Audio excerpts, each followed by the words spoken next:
In a distant world, far beyond the stars, there existed a kingdom known as Arinder. It was a realm where magic flowed through the air like a gentle breeze, and towering crystal spires shimmered under the glow of two suns. Arinder was a land of peace and prosperity, protected for centuries by the ancient guardians of light. Among them, none were more revered than Arion. Arion was not like the others.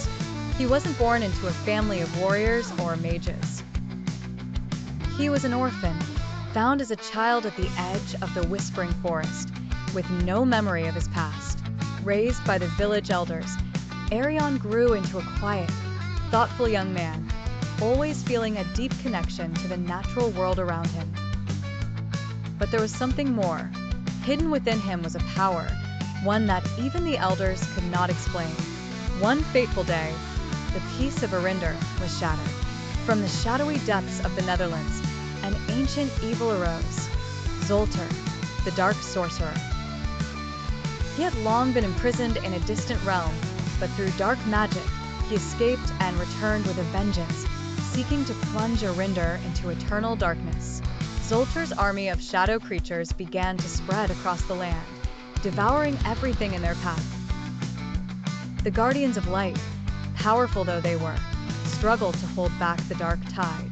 It became clear that a new kind of hero was needed, one who could wield both the power of light and the secrets of the ancient magic. That's when the Oracle of Arinder spoke a prophecy. A child born from the stars, with the heart of a lion and the spirit of light, shall rise in our darkest hour. He alone will stand against the shadows and bring forth the dawn. The elders knew immediately it was Arion.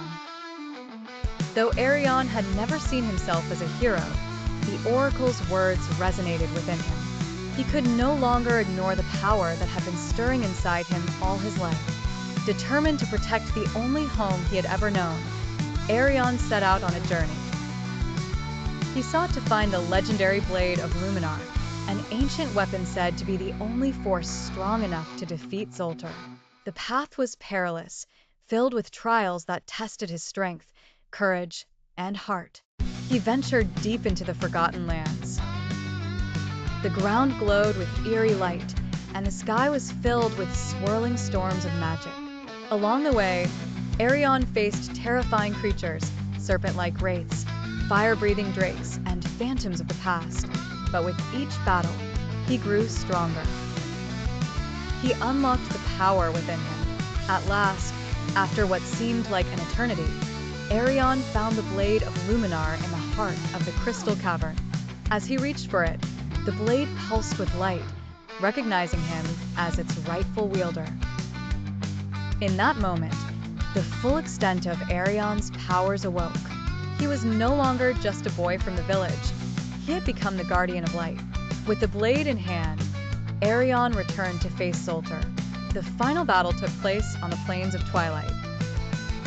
The sun and moon hovered in perfect balance, casting long shadows across the land. Zoltar unleashed his full fury, summoning storms of darkness that blotted out the sky. But Arion stood tall, his blade glowing with the brilliance of 1,000 suns. With a roar that echoed through the heavens, he charged into battle. Light and shadow clashed in a cataclysmic explosion that shook the very foundations of Arinder. For hours, the battle raged. Zoltar's dark magic seemed unstoppable, but Arion's will was unbreakable. At the final moment, when it seemed all hope was lost, Arion called upon the ancient power within him, an energy as old as the stars themselves. His body blazed with light, and with a single, mighty strike, he shattered Zoltar's dark essence, banishing him to the void forever. As the darkness lifted and the first rays of dawn broke across the sky, Arinder was saved. The people cheered for their new hero, but Arion remained humble. He knew that true power wasn't in the strength of his sword, but in the courage to face the darkness, even when all seemed lost.